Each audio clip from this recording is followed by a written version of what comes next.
जो चाहता है हमसे, उसके साथ साथ अपने आप को तैयार करें क्योंकि मेज में शामिल होने के लिए भी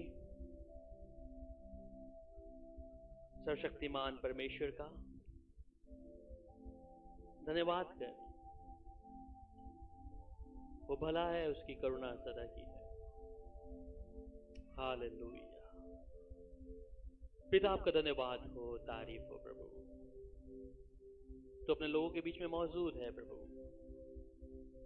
हम धन्यवाद करते हैं परमेश्वर आपके हर एक उपकारों के लिए जो आप अपने वफादार लोगों के साथ निरंतर करते हैं। आज जब तेरी हजूरी में शामिल हैं प्रभु, एक एक उपकारों को धन्यवाद करते हैं प्रभु, जिससे आपके नाम को महिमा मिले। और आप ही का नाम है प्रभु जो नजात है, छुटकारा है। मैं धन्यवाद करता हूं प्रभु, तूने हमें अपने जोरावर हाथों में रखा हुआ है, अपने सामर्थी हाथ में प्रभु तूने हमें संभाला हुआ है।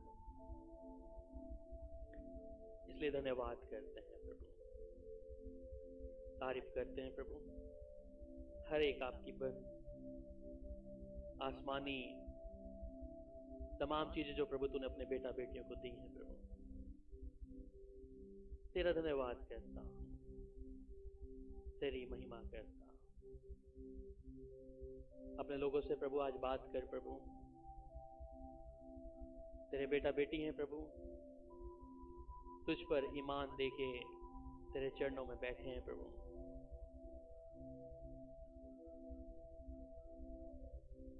पिता आपका धन्यवाद हो, तारीफ हो प्रभु, तेरा धन्यवाद हो।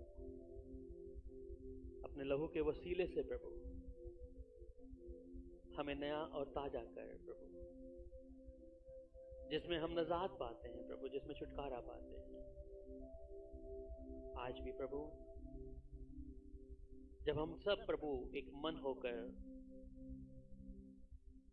तेरे चरणों में समर्पित हैं, धन्यवाद करते हैं, चाहते हैं प्रभु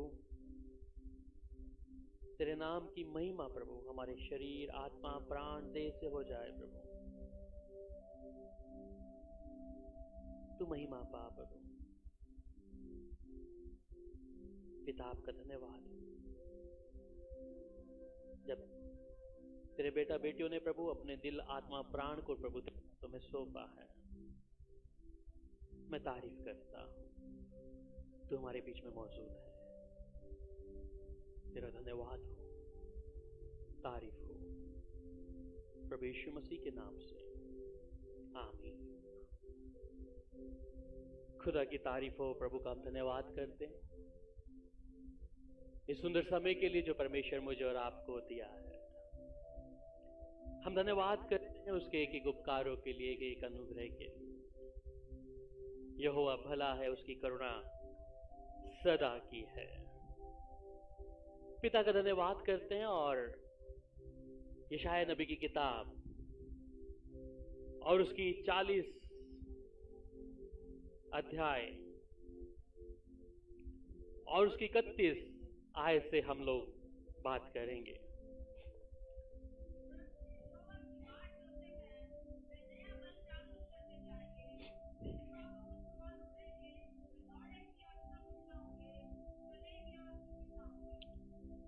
खुदा की तारीफ हो।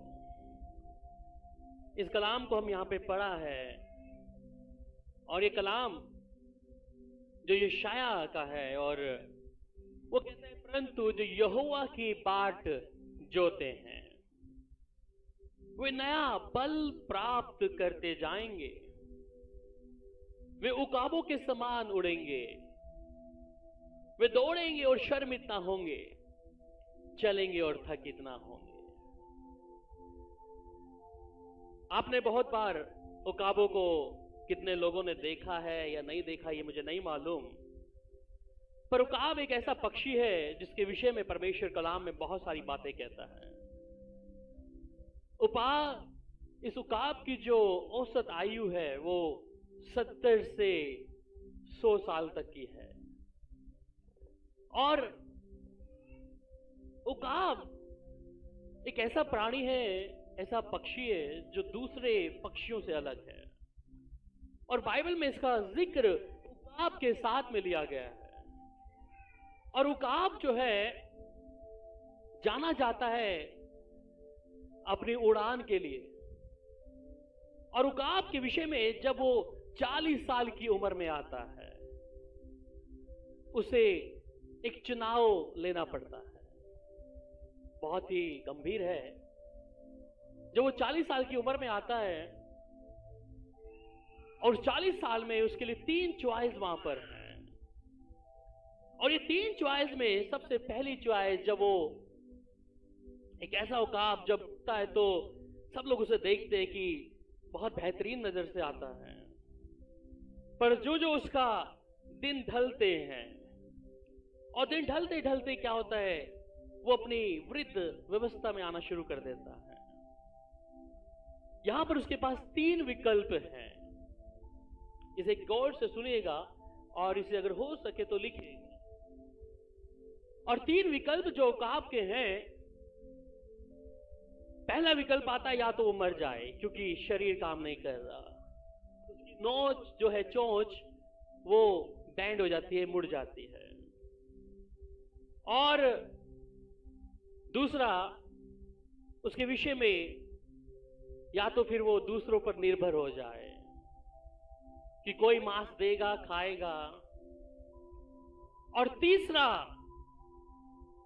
जो उसका विकल्प है, रिबिल्ड, दोबारा से स्वयं पूर्ण स्थापित होना। और उकाब के विषय में देखें तो उकाब पहला और दूसरा और तीसरे को चुनना बेहद जरूरी समझता है। ये जो तीसरा विकल्प है उकाब का, और ये है रिबिल्ड, मतलब फिर से पूर्ण स्थापित करना अपने आप को 40 साल की उम्र में। और ये जो 40 साल की बाद की उम्र का जो एक विकल्प उसने चुनता है, वो उसके लिए काफी दुख भरा है। वो उड़ान उड़ता है, एक चट्टान के पास जाता है, और सबसे ऊंची जहां पे एकांत में कोई भी ना हो, और वहां जाकर जब आप उसे देखते हैं, जब इसके पास विकल्प नहीं है, अब ये जो उकाब जिसकी हम देख रहे थे काफी उड़ने वाला था, 40 साल की उम्र में आने के बाद क्या हो गया, इसकी जो चोंच थी बैंड हो गई, खाने के लिए वो अच्छे से खा नहीं सकता, उड़ने के लिए जो उसके पर है वो इतने भारी हो गए कि वो अच्छे से उड़ भी नहीं सकता, उसके सटक गए। और तीसरा, उसके पंजे जिससे वो अपनी पकड़ पकड़ता था, वो क्या हो गए, अभी कमजोर हो गए हैं। और ये उकाब एक ऐसी चट्टान पे जाकर अपना घर, एक बसेरा ढूंढ लेता है। और सबसे पहली चीज वहां पर जब बसेरा ढूंढता है, और वहां पर वो अपनी चोंच को क्या करता है, चट्टान पर मार मार कर उसके क्या कर देता है, तोड़ देता है। चोंच टूट गई। ये पेनफुल, ये तीसरा विकल्प इसने चुना क्योंकि इसे क्या करना है, भी अपने आप को पूर्ण स्थापित करना है। 40 साल की उम्र के बाद वो अपने आप को क्या कर रहा है, अपने आप को क्या कर रहा है, अपनी चोंच को चट्टान पे मार मार कर तोड़ रहा है। दूसरा, उसके पंजे जो मजबूत नहीं है, जो क्या हो गया, एकदम से बिल्कुल कमजोर पड़ गए हैं, शिकार को पकड़ नहीं सकता। और ये पकड़ ना सकने की वजह से क्या कर रहा है, जब ये अपनी चोंच को तोड़ता है, और चोंच को तोड़ने के बाद वो दूसरा जो उसका है, फिर वो पंजों को भी क्या करता है, रगड़ता है, अपन उसको चट्टान पे मारता है। 3 चीजें हैं जो उसके लिए बहुत पेनफुल है, बहुत दुखदाई है, पर उसे मालूम है ये 3 चीजें अगर मैं कर लेता हूं, और उसके बाद जब तीनों चीजें, जब उसकी चोंच दोबारा आती है, वो क्या करता है, उस चोंच को दोबारा आने से जो उसके शरीर पे जो पर हैं, उसके जो सटक गए हैं, भारी हो गए हैं, नोचता है उनको कि क्या करे, दोबारा से वो पर फिर से आ जाए। ये पूरा लगभग जो समय है 150 दिन का समय है, नियर अबाउट 6 मंथ्स और 5 मंथ्स के अंदर, 40 साल के बाद। और ये 150 दिन का जो प्रोसेस है उसके लिए, जहां पर वो फिर से क्या करता है, अपनी उड़ान के लिए अपने आप को फिर से तरोताजा कर देता है। उसके नए पर, नई चोंच, नए पंजे दोबारा से आ जाते हैं और 30 साल की उम्र को वो गुजारने के लिए फिर से शान से जीता है। यूकाब के विषय में बाइबल में लिखा है बहुत सारी चीजें, जहां पर उसने पहला चरण, जहां पे उसको या तो मरना है कि अब तो मेरा जीवन ढल रहा है, कुछ मैं कर नहीं सकता, इसलिए अभी मुझे क्या करना है, समझौता करना पड़ेगा। दूसरा, किसी पे निर्भर रहकर। और तीसरा, अपने आप को पूर्ण स्थापित करना। यूकाब की खासियत है वहां पर। और वो तीसरा विकल्प, हर एक उकाब जो है अपना विकल्प तीसरा वही चुनता है जो पेनफुल है, दुखदाई है, जहां फिर से वो अपनी उड़ान को क्या करता है, फिर से उड़ता है। और ये लगभग 150 दिन का प्रोसेस है, जहां वो 30 साल की उम्र को फिर से क्या करता है, शान से जीता है फिर से। आइए हम खुदा की वचन को हम सुनने जा रहे हैं और मैं इस वचन के द्वारा आपको उत्साहित करना चाहूंगा। पहली चीज, जो उकाब है सबसे ऊंचा उड़ता है। और उकाब के विषय में अगर देखें, इसकी जो उड़ान है लगभग 3.5-4 किलोमीटर ऊपर की उसकी रेंज है, जहां तक वो उड़ता है। और उससे सबसे ज्यादा उड़ने वाला उकाब ही है जो ऊंचाई पर रहता है, उसको पसंद है। वो अपने साथ किसी आम मामूली दूसरे पक्षियों के साथ नहीं रहता। ये खासियत है उसकी, उकाब की, कि सबसे ज्यादा ऊपर उड़ने वाला ये एकमात्र एक ही पक्षी है और कोई नहीं है। बाइबल इसके विषय में क्या कहती है? अय्यूब की किताब खोलिएगा और इसको 30, अय्यूब की किताब उसका 39 अध्याय, the book of Job, verse 39, sorry chapter 39, verse 27,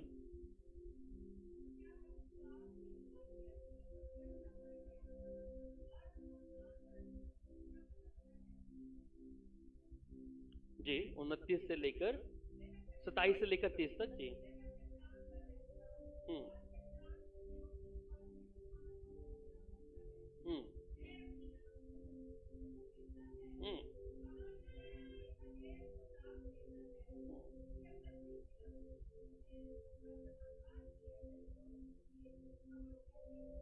आमीन।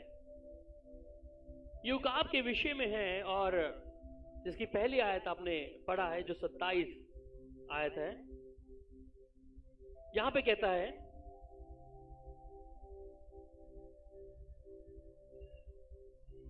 क्या उकाब 39 का 27, क्या उकाब तेरी आज्ञा से ऊपर चढ़ जाता है और ऊंचे स्थान पर अपना घोंसला बनाता है। और 28 आयत में कहता है, वह चट्टान पर रहता है और चट्टान की चोटी पर दृढ़ स्थान पर बसेरा करता है।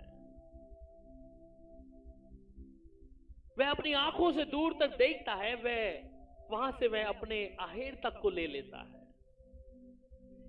और 30 आयत में कहता है, उसके बच्चे भी लहू चूसते और जहां घात किए हुए लोग होते हैं वहां भी वह होता है। उकाब की खासियत भी ऐसा है, परमेश्वर के लोग जो खुदा के साथ चलने वाले हैं, इसके कई जगह पर हमें बाइबल में जिक्र मिलता है कि उकाब के समान तुम उड़ोगे, तुम दौड़ोगे और शर्मित ना होगे। बाइबल में परमेश्वर स्वयं उकाब के विषय में यहां पे बताता है। और ये उकाब एक ऐसा मात्र पक्षी हम बात कर रहे हैं कि जो ऊंचाई को पसंद करता है जीवन में, वो अपने जीवन में ऊंचाई को बहुत ही पसंद करता है कि ऊंची उड़ान है उसके लिए। इसलिए परमेश्वर उसकी तुलना बाइबल में बहुत सारे वचनों के द्वारा दिया हुआ है। इस उकाब से मैं और आप बहुत बातें सीख सकते हैं। बाइबल में एक और वचन जब आप पढ़ते हैं, और ये रोमियो 12:2 है, जिसके विषय में हम लोग जानते हैं। सबसे पहले कि उकाब अपने आप को अलग रखता है दूसरे पक्षियों की भिन्नता से। जी, कोई भी पढ़िएगा।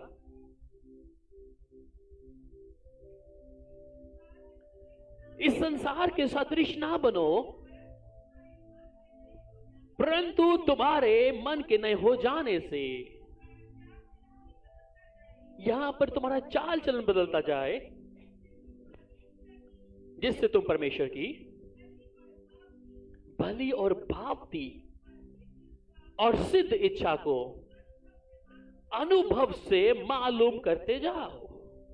ये अलग पक्षी है, ये दूसरे पक्षियों के साथ समझौता नहीं करता, अलग उड़ने वाला पक्षी है, ऊंचाई पे उड़ने वाला पक्षी है। इसलिए इस उकाब से हम बहुत बातें सीख सकते हैं कि तुम संसार के सदृश ना बनो। ऐसी स्थिति में भी वो क्या करता है? अकेला ही उड़ना पसंद करता है, ऊंचाई पे रहना पसंद करता है। संसारिक स्वभाव से अगर मैं और आप यहां पर तुलना करें, वो संसार के सदृश, उन दूसरे पक्षियों के सदृश भी ऐसा नहीं चलना चाहता। वहां पर बाइबल में वचन आप पढ़ तो अच्छा रहेगा। और ये नीति वचन 23 अध्याय उसकी 5 आयत कोई बड़ी पढ़िएगा। The book of Proverb chapter 23 verse 5। क्या तू अपनी दृष्टि उस वस्तु पे लगाएगा जो है ही नहीं? वह उकाब पक्षी के समान। अब ये पक्षी क्या कर रहा है? निसंदेह क्या कर रहा है? आकाश की ओर उड़ जाता है। एक खासियत है उकाब की, सबसे ऊंचा उड़ना, अपने आप को अलग रखना, संसार की मित्रता, संसार के लोगों से अपने आप को अलग रखना, अलग उड़ना पसंद करता है। दूसरी बात हम सीखेंगे उकाब से कि इसकी जो देखने की क्षमता है, देखने की क्षमता बहुत अधिक है।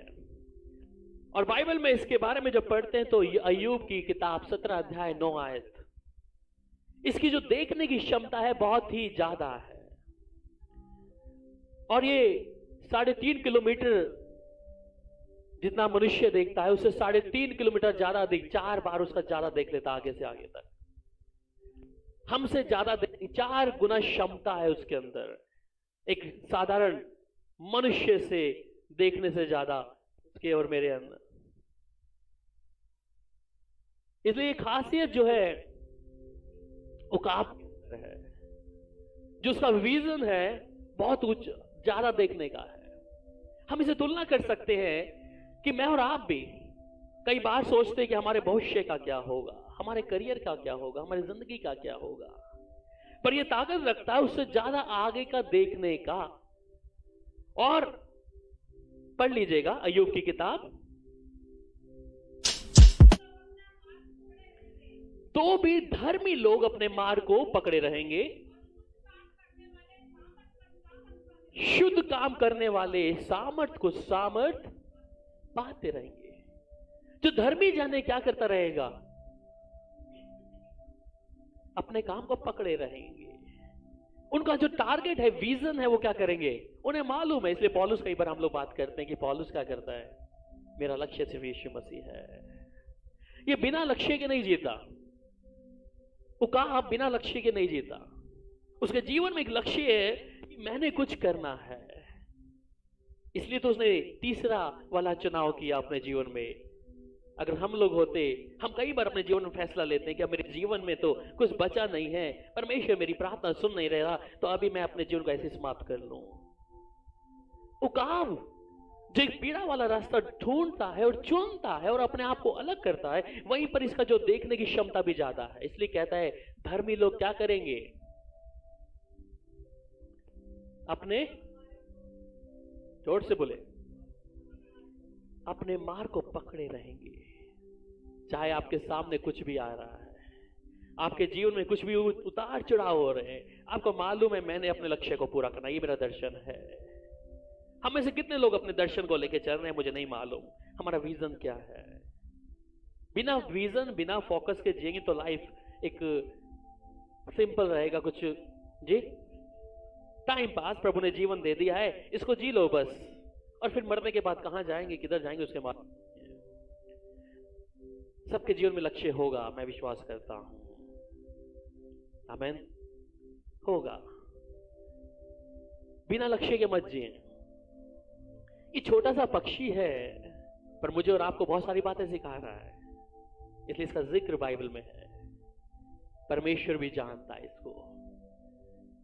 हम क्या उससे भी बेगुजरे हैं कि बिना लक्ष्य के, बिना विजन के जी रहे हैं? बस कोई बात नहीं, जीवन में कुछ आया, खाया पिया रहे, इतना काफी है।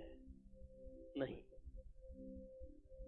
ये औकात जिसके विषय में हम बात कर रहे हैं, अपने दर्शन को, अपनी मजबूती को बनाए रखता है, उसी प्रकार एक धर्मी व्यक्ति भी अपनी उस जड़ को पकड़े रखे। वहां पर दूसरा अय्यूब की किताब को हम लोग पढ़ चुके हैं 27-30 पर। आप नीति वचन पहला इतिहास 16 अध्याय 11 आयत को पढ़िएगा। पहला इतिहास, the first Chronicles chapter 16 verse 11। पहला इतिहास 16 अध्याय और उसकी 11 आयत। यहोवा और उसकी सामर्थ की खोज करो, उसके दर्शन के लिए लगातार खोज करो। ये विजन की बात कर रहा हूं, जहां पे उकाब पक्षी की बात कर रहे हैं हम लोग। क्या कर रहे हैं हम लोग? क्या करें? सरदा खोज में रहे, अपने परमेश्वर की दर्शन में खोज में लगे रहे। ये अपने मार्ग से भटकता नहीं है, परंतु क्या करता है? खोज में रहता है। ये अपने विजन को ऊपर रखता है। मैंने बोला एक मनुष्य के देखने की क्षमता रखता है, 4 गुना ज्यादा क्षमता है उकाब के अंदर। 3.5 किलोमीटर देख लेगा। हम ज्यादा से ज्यादा कितनी देर तक, कितनी दूर तक देखते हैं हम लोग? हमारा विजन क्या है? कितनी दूर तक देख सकते हैं हम लोग?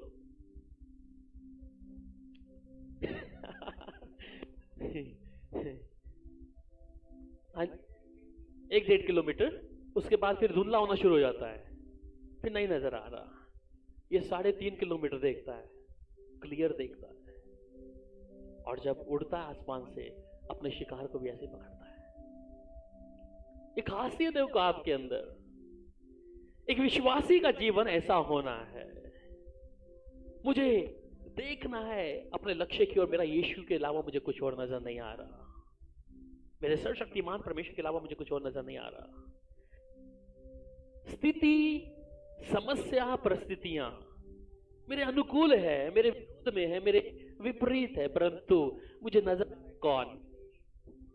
मेरी तकलीफ शायद बहुत बड़ी है, मेरे जीवन की घर की समस्याएं बहुत ज्यादा हैं, चाहे वो फाइनेंशियली हो, शारीरिक हो, किसी भी प्रकार से, परंतु मेरा लक्ष्य क्या है? यीशु है।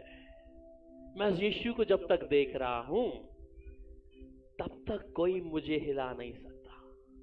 जब तक मेरी नजरें उसके ऊपर हैं, जिस दिन नजरें हट गई तो गिर जाएंगे। बाइबल में बहुत जिक्र आता है पतरस के विषय में, जहां पर पतरस क्या कर रहा है? यीशु को देख रहा है पानी के ऊपर, और इच्छा जागी कि मैं भी पानी पे चलूं। जब तक यीशु को देख रहा है, पूछा पहले कि यीशु मैं आऊं या ना आऊं? यीशु ने कहा आजा। और जब तक यीशु के ऊपर नजरें लगी हुई हैं, अचानक नजरें नीचे गई और देखा ये तो पानी पर मैं चल रहा हूं। बस यीशु से नजर हटती क्या हो गया? डूबने लगा। ये मनुष्य का स्वभाव है, एक व्यक्ति का भी। परमेश्वर के साथ जिस पर मैंने और आपने विश्वास रखा है, हमारी नजरें कई बार उससे हट जाती हैं। कई बार हम जब तकलीफ में होते हैं, वापस फोकस पे लेके आते हैं, और फिर तकलीफ आती है, फिर अपनी इच्छा से जीना शुरू करते हैं, फिर डूबना शुरू करते हैं जब यीशु को नहीं देखते हैं। ये उकाब अकेला ही है। आपके साथ आपका परिवार है, आपके घर के लोग हैं। ये उकाब जब इसकी परिस्थिति 40 साल में चुनता है, अकेला जाता है, अपने बच्चों को लेके नहीं जाता, दूसरे पक्षियों को लेके नहीं जाता, क्योंकि वो 150 जो दिन उसने बिताने वो पीड़ा के हैं, जहां पर वो अपनी चोंच को चट्टान पे मार मार के क्या कर तोड़ देगा, और इंतजार करता है किसकी? वो चोंच का दोबारा से आना। फिर पंजों को तोड़ेगा, और फिर वो पंजे दोबारा आ गए। फिर जब चोंच नहीं आ गई, फिर अपने शरीर से एक एक बाल को तोड़ेगा, वो भारी जो पंख हो गए उनको तोड़ेगा, फिर नए पंख आएंगे, और फिर अपनी उड़ान को उड़ता है। ये ऐसा उकाब के विषय में है। आपको मालूम है उकाब को सबसे ज्यादा उड़ना कब पसंद लगे? कोई मुझे बताएगा कब अच्छा लगता है उसको उड़ना?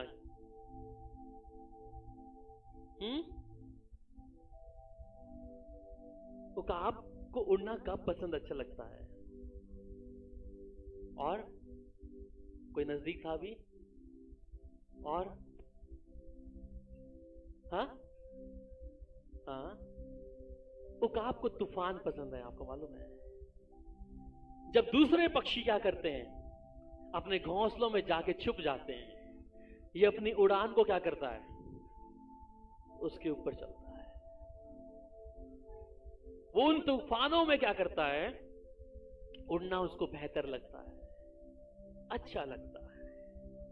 अपनी उस तूफान की जिंदगी में जब तूफानी जो माहौल है, जो मौसम है, उसमें वो निकलता है अपने घोंसले से, और तेज हवाओं में क्या करना है? ऊपर ऊपर उड़ना शुरू कर देता है।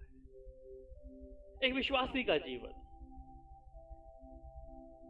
जब वो प्रभु के साथ चल रहा है, अधूरा, पूरा नहीं। और जब जीवन में बहुत सारी ऐसी तकलीफें उस व्यक्ति को घेर लेती हैं, ये क्या करता है? एक नॉर्मल व्यक्ति क्या करता है? जब आपके चारों तरफ तूफान हो, तकलीफों हो, आप उसे पसंद करेंगे या आप बोलेंगे प्रभु इसे हटा? हम में से बहुत लोग हैं जो उसे पसंद नहीं करेंगे। उन तकलीफों के आने के बाद भी हम क्या करेंगे? प्रभु क्यों तूने मेरे जीवन में क्यों भेजना था? ये मेरे जीवन में तूने तकलीफ क्यों भेजनी थी? मैं इसमें एंजॉय करना कैसे करूं? पर ये क्या कर रहा है? ये अपने आप को एंजॉय कर रहा है। उस तकलीफ में, उस स्टॉर्म में, उस तूफान में क्या कर रहा है? एंजॉय कर रहा है। अपने आप को और भी उस तूफान में डाल रहा है, उसे आनंद आ रहा है उसमें। इसलिए याकूब की पत्री 1-2 क्या कहती है? बहुत बेहतर तरीके से जानते हैं। जब तुम नाना प्रकार की परीक्षा में पढ़ो, इसे आनंद की बात समझो। शायद एक विश्वासी इस बात को नहीं समझता, परंतु उकाब समझता है। हम मनुष्य होकर इस वचन को नहीं समझते हैं कि हम आनंद समझें, पर ये उकाब एक मामूली सा एक पक्षी है, पर ये हमें क्या सिखाना मांग रहा है? कि हम उस तकलीफ में क्या करें? आनंदित रहें। अपनी उड़ान को वो उड़ता है और ऊपर ही ऊपर उड़ता जाता है। बाइबल में यिर्मयाह की किताब, इसलिए हमारे जीवन में बहुत सारे चैलेंजिंग होंगे, हम उसे क्या कर लें? एक्सेप्ट कर लें। हमारे जीवन में चैलेंजिंग बहुत होंगे, पर हम उसे क्या कर लें? We have to be accepted that without a fear, डर के साथ नहीं जी। यिर्मयाह 4 उसकी 13 आयत। यिर्मयाह चैप्टर 4:13। देखो वो बादलों के समान चढ़ाई करके आ रहा है, उसके रथ बवंडर के समान, उसके घोड़े उकाबों की वेग से भी अधिक चलते हैं।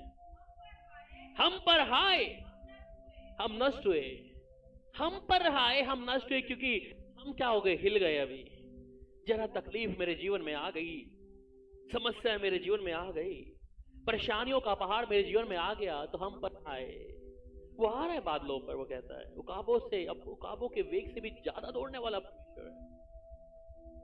पर हम क्या करते हैं, हम उन परिस्थितियों में परमेश्वर को भला बुरा कहना शुरू कर देते हैं। प्रभु ये मेरे साथ ऐसा क्यों हो गया, मेरे जीवन में ऐसी तकलीफें क्यों आ गई, ये ऐसा मेरे साथ ही क्यों है प्रभु। कई बार हम अपने जीवन में परमेश्वर को ताना मारते हैं इस बात का, परंतु ये हमारे लिए कि अगर जीवन में तकलीफ है या कुछ ऐसा तूफान हमारे जीवन में आया है, तो जब ये उकाब उसमें एंजॉय करता, हम भी उसमें क्या करें, उसे एक्सेप्ट करें और उसमें प्रभु की ओर से जानकर उसको स्वीकार करने की हम अगले चरण में पहुंच जाएं। वहां पर भजन संहिता 37 अध्याय उसकी 4 आयत, द साम चैप्टर 37 वर्स 4,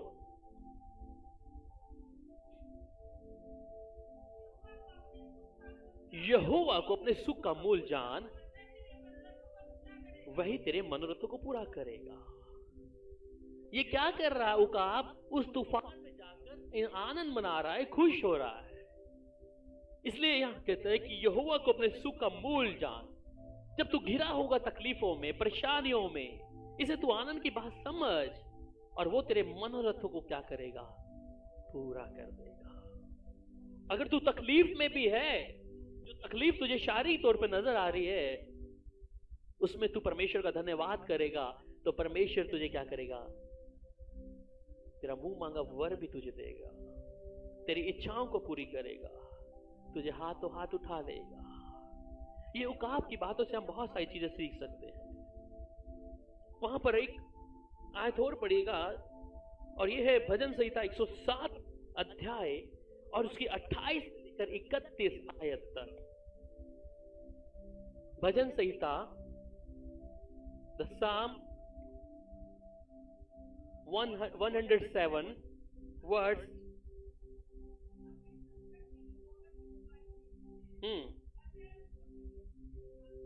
जी,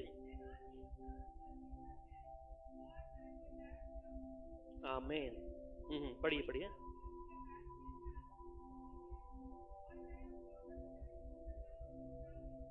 आमीन।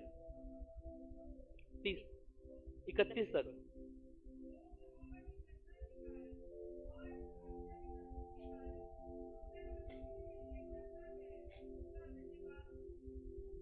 आमीन।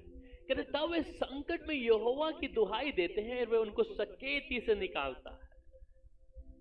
उकाब का अलग है, वो एंजॉय कर रहा है, पर मैं और आप, हम जब सकेती में होते हैं, तकलीफ में होते हैं और हम दुहाई देते हैं, तो कहता है वो उनको निकालता है। और फिर वो 29 आयत में कहता है कि वह आंधी को शांत कर देता है और तिरंगे बैठ जाती हैं, तब वह उनके बैठने से आनंदित होते हैं और वह उनके मन चाहे बंदरगाह पर पहुंचा देता है। लोग यहोवा की करुणा के कारण और उसके आश्चर्य कर्मों के कारण जो मनुष्य के लिए करता है, उसका धन्यवाद करें। मन चाहे बंदरगाह पर बिठाता है और वो निकालता है जो लोग दुहाई देते हैं सकेती के समय पे। इसलिए बाइबल में हम कई बार पढ़ते हैं, वो अति सहज से मिलने वाला परमेश्वर है। हमारे दुख के समय में भी वो दौड़ा चला आता है। हमारी समस्याएं जीवन में जैसी भी हो, वो परमेश्वर क्या करता है, हमें थाम लेता है, अपने जोरावर हाथों में मुझे और आपको रख लेता है। चौथी बात हम लोग सीखेंगे उकाब के विषय में। उकाब की एक और खासियत है, जो उसके छोटे बच्चे होते हैं। 9000 किलोमीटर ऊपर ये उकाब अपने बच्चे को लेके जाता है। कितना? 9000 किलोमीटर। छोटा बच्चा, चिकन है छोटा, इसे ऊंचाई में लेके जाता है और वहां कहता है 7000 किलोमीटर जब वो नीचे दोबारा आता है, उधर से छोड़ देता है।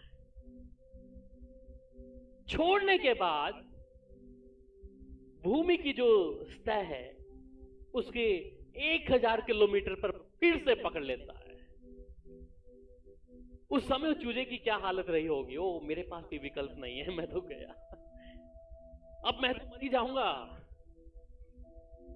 9,000 किलोमीटर से एक छोटा बच्चा उसका लेके जाता है ऊपर, और कहते ऊपर से 7,000 जब किलोमीटर वो आता है, उस बीच राह में वो 7,000 के वहां पे छोड़ देगा, एकदम से उसको एकदम से नीचे छोड़ देगा। और फिर क्या करता है, उसको दोबारा से पकड़ लेता है।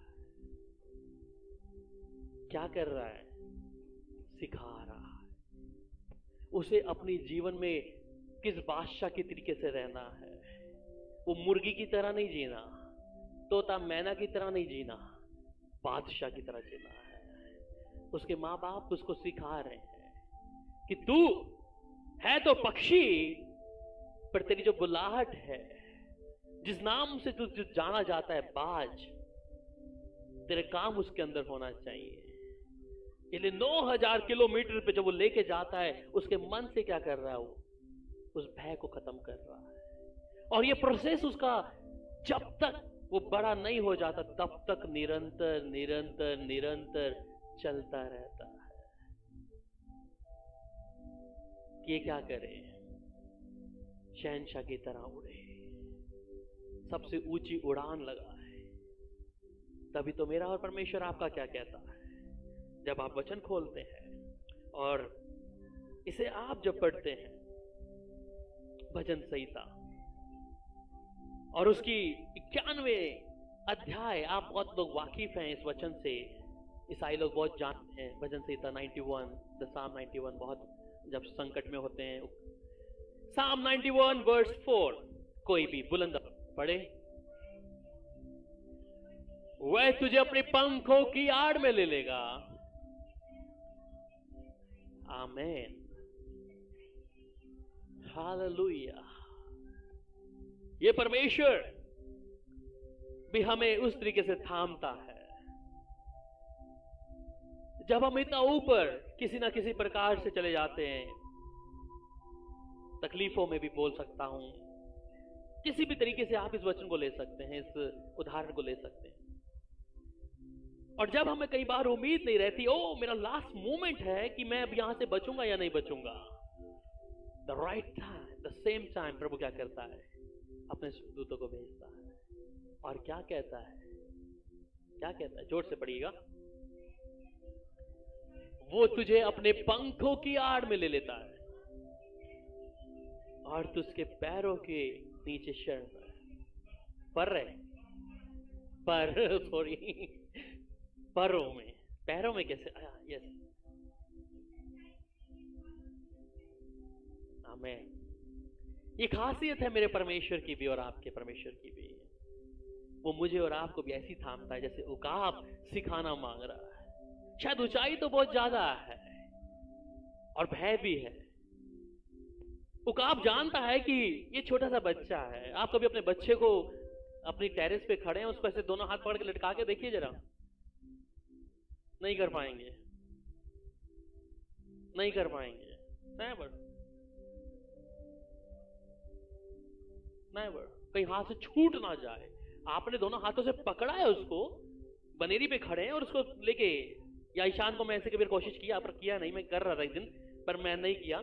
उसको जब मैं ऐसे उठा के ऐसे दिखा रहा था अपनी छत पे, 3री मंजिल मेरे छत की है, मैं उसको ऐसे कर, तो मेरे मन में डर आ रहा था कहीं गलती से हाथ छूट गया तो। मेरा अनुभव मैं बता रहा हूं, पर हम नहीं कर पाएंगे।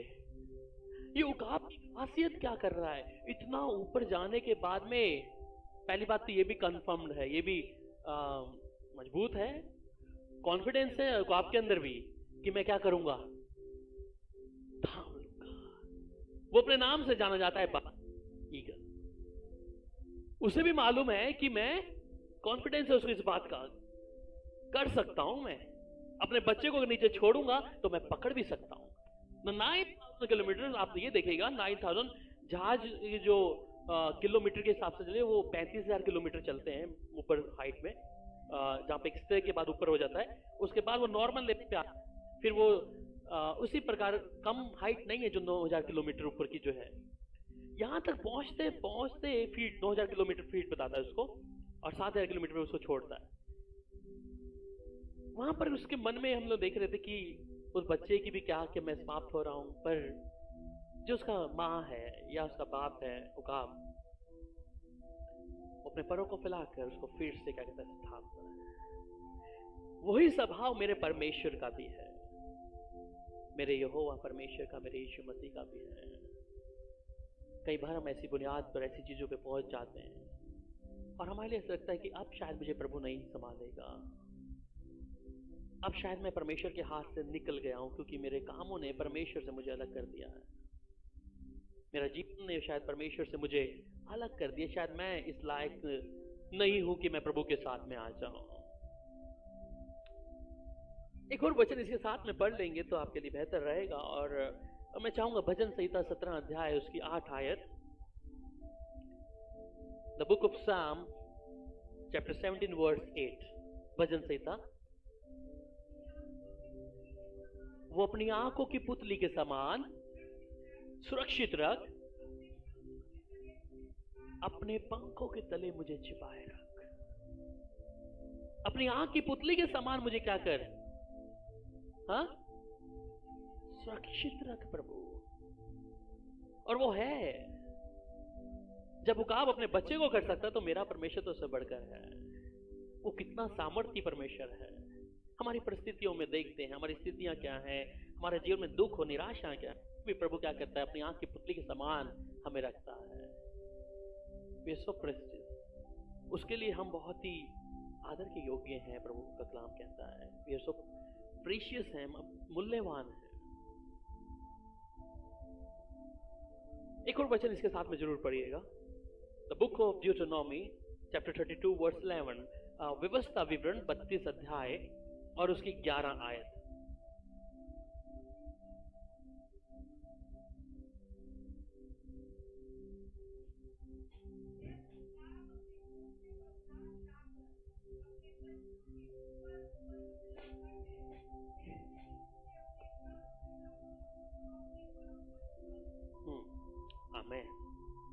तो काब भी क्या करता है, अपने बच्चों को क्या करता है, घोंसले के ऊपर जब आता है मंडराता रहता है। वो काब की खासियत है, जब वो क्या करता है अपने बच्चों के ऊपर मंडराता रहेगा उसको, कि इस पर किसी की नजर ना लगे। ये मेरा परमेश्वर भी हमारे लिए कुछ ऐसा ही करते हैं।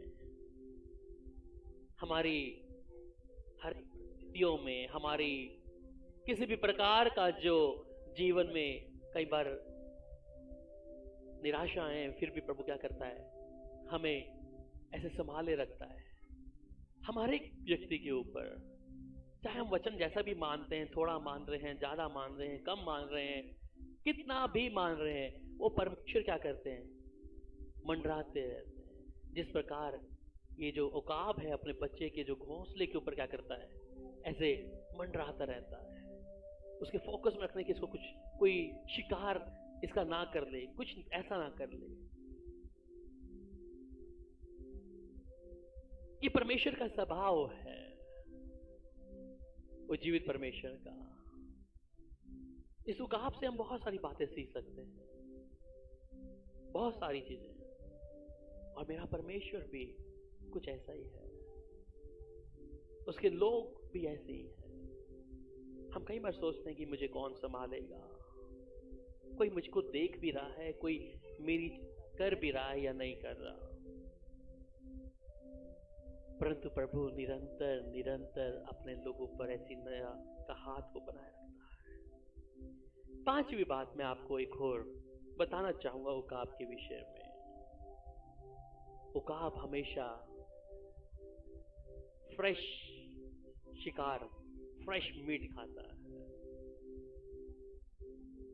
वो बासी नहीं खाता। गिद्धों को कितने लोगों ने देखा है, गिद्ध देखा है? ये गिद्ध क्या करते हैं, मरा हुआ मांस खाते हैं और ये भी स्मेल ले लेते हैं ऊपर से, और जहां पे कोई जानवर है उसको खाते हैं। उकाब ऐसा नहीं है। उकाब जो है वो अपना शिकार ताजा खाता है, मरा हुआ नहीं खाता। ये क्वालिटी है उसके अंदर। इसको हम लोग देख सकते हैं कि हम इसे सीख सकते हैं कि हम अपने आप को अपडेट रखें हर वक्त। इस वजह से हम सीख सकते हैं कि हम अपने आप को अपडेट होना चाहिए। हमारे जीवन में एक लक्ष्य होना चाहिए, कुछ करने के लिए उत्साह होना चाहिए। ये नहीं कि कहीं पे मिल गया मरा हुआ मांस तो खा लेगा। क्या करता है, अपनी उड़ान को फिर उड़ता है, फिर आसमान पे चढ़ता है, फिर नजरें 3.5 किलोमीटर ज्यादा अधिक से औसत से देख रही हैं, और नजरें देख रहा है कहां पर मेरा पक्षी, कौन सा जानवर खाना है, क्या नहीं खाना।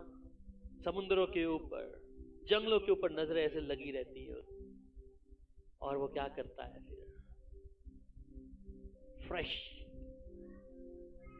अपना शिकार ढूंढ कर उसे खाता है। एक खासियत है, इसलिए परमेश्वर ने उकाब को वचन में डाला है कि हम उससे सीख सकें। हम उससे बहुत बातें सीख सकते हैं। अय्यूब 9:26 क्या कहता है, जरा देखेंगे। द बुक ऑफ जॉब, अय्यूब की किताब और उसका 9 अध्याय और उसकी 26 आयत को हम लोग पढ़ लेंगे। वे तेजी से सरकंडों की नावों के समान चले जाते हैं, या आहेर पर झपटते उकाब के समान है।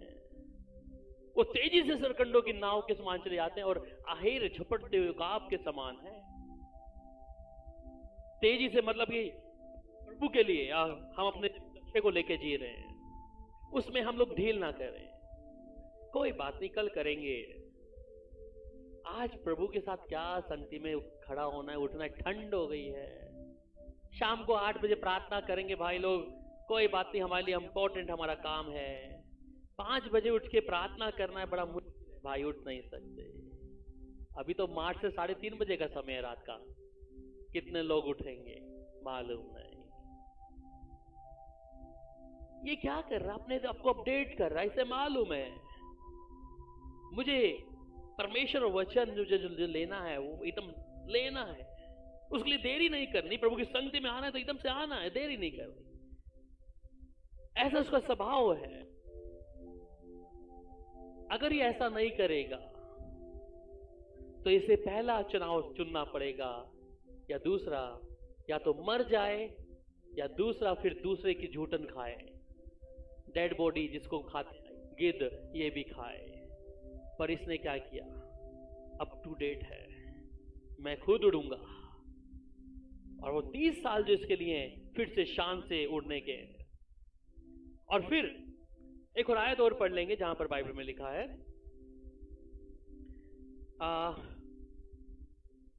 फिलिपियो 4:13। आप बहुत अच्छे से जानते हैं कि जो मुझे सामर्थ देता है इसमें मैं सब कुछ कर सकता हूं। Philippians chapter 4 verse 13।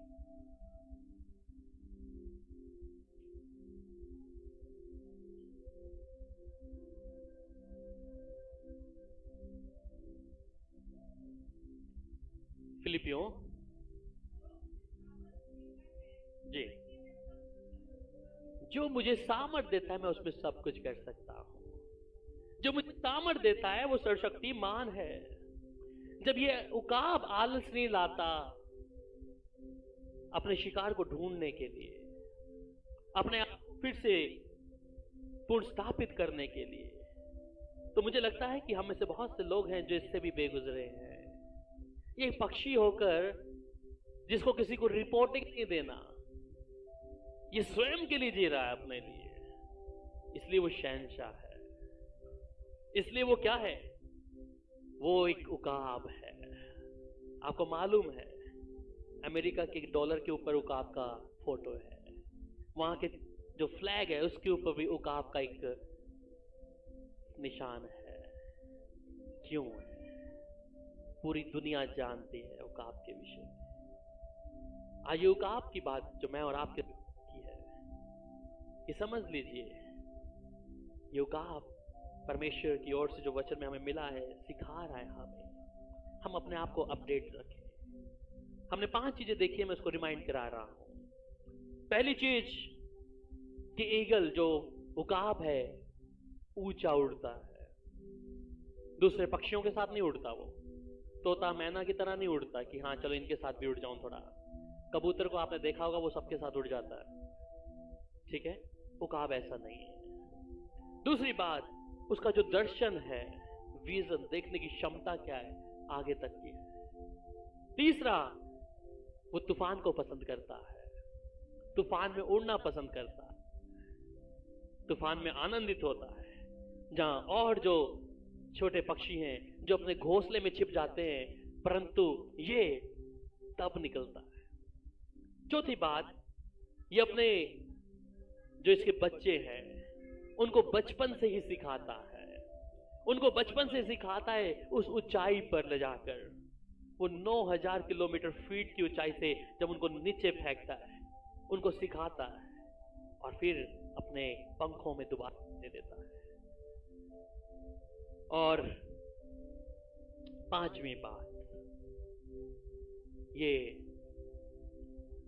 फ्रेश शिकार करता है, अपना जो शिकार है उससे ताजा खाता है। इसका मतलब अपडेट रहता है एकदम से, उसके लिए ढील नहीं रखता कि मुझे फ्रेश नहीं खाना, कोई मरा हुआ मांस मिल जाएगा, कोई मछली मिल जाएगी जहां मैं उसे खा लूंगा, नहीं। पर ये क्या करता है, चाहे जितना भी बड़ा जानवर हो, ये क्षमता रखता है एक आदमी को भी उठाने की, ये क्षमता रखता है एक बारहसिंगा या ऐसे कई जानवरों को उठाने की, ऊपर उठा सकता है, इतनी ताकत भी, इतनी क्षमता रखता है। और अपने जीवन को क्या करता है, वो शान से जीता है। हम भी एक निर्णय लें कि हम अपने आप को जब इससे तुलना करते हैं, अपने आप को हम हमेशा अप टू डेट रखें। खतरों में हैं, तूफानों में हैं, प्रभु के लिए समर्पित रहें, उसकी ओर ताकते रहें, उसकी तरफ दर्शन लगा के देखे रहें कि निकालने वाला परमेश्वर है, वो हमारा खुदा है, वो हमारा प्रभु है। आइए हम सब प्रार्थना करें। और एक कुछ समय मैं आपको देना चाहूंगा कि आप भी अपने जीवन को जांचें। इस समय प्रभु भोज की मेज में जब मैं और आप भी शामिल होंगे, अपने आप को तैयारी करें। ये कुछ मिनट्स में आपको देना चाहूंगा। आप अपने स्थान पर हैं, जिधर भी हैं, अपने आप को तैयारी करें उस परमेश्वर के चरणों में आने के लिए, अपने आप को प्रभु की हजूरी में रखने के लिए। उस प्रभु का धन्यवाद करें। Hallelujah, hallelujah. अपने आप को तैयार करें।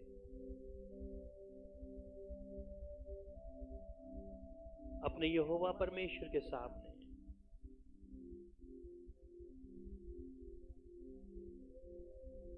अपने प्रभु के लिए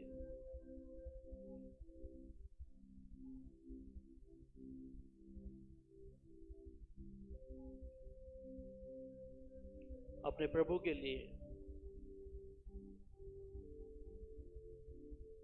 कि प्रभु तू मेरा परमेश्वर है, तू मेरी ढाल और किला है, मेरा छुपने का स्थान है। प्रभु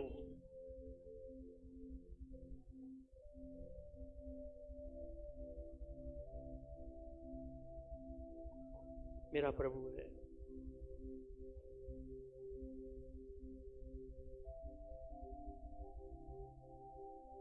उस प्रभु के लिए, उस सर्वशक्तिमान परमेश्वर के लिए अपने आप को समर्पित करें। उसकी मेज में जब शामिल होते हैं तो अपने प्रभु का धन्यवाद करें।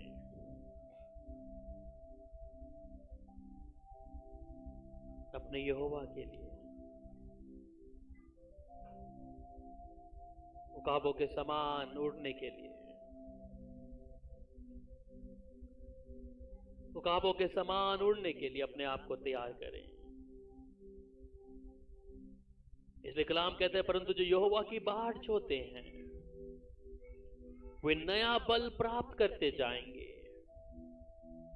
वे उकाबों के समान उड़ेंगे, वे दौड़ेंगे और शर्मित ना होंगे, चलेंगे और थकित ना होंगे।